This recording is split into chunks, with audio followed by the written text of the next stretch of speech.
I wanted to share with you some thoughts that came to me yesterday when I was doing yoga. In yoga, you'll often set an intention at the beginning of your practice.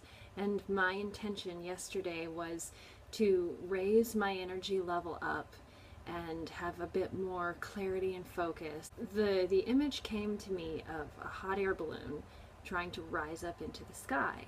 And it had sandbags around the basket weighing it down to the ground.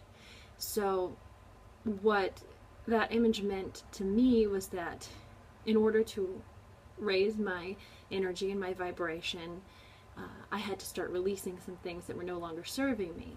And so I imagined that each of the sandbags around the basket were a different limiting belief or behavior that was no longer serving me, or maybe a toxic emotion.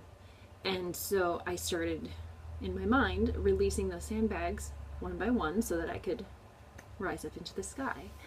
And thinking about that more, thinking about that image and reflecting on it, makes me really think about gratitude, because I feel that embracing gratitude is a really wonderful way to release some of the things that are no longer serving you. Even a negative attitude that you felt was teaching you something.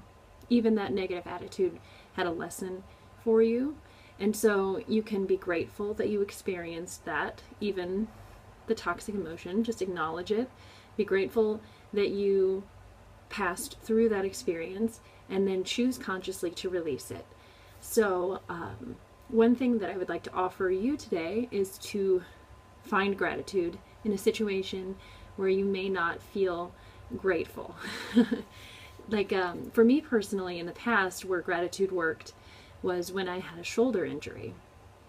And a friend said that I should say thank you for this and the good that comes of it for every situation in my life, even the negative ones.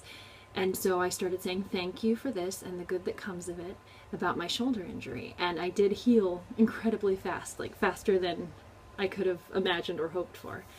So I think as you're releasing those things that are no longer serving you, acknowledge them, be grateful that you experienced it, and then also be grateful that you found the insight to understand, or at least step away and have some clarity about that, and that'll help you to release it so that we can rise up into the sky and be all the hot air balloons flying away. If your hot air balloon is sitting on the ground and it's all weighted down, sitting there in the basket dwelling on your anger about not flying is not going to release those weights. So we have to find tools that can help us to effectively release what's no longer serving us so that we can move forward.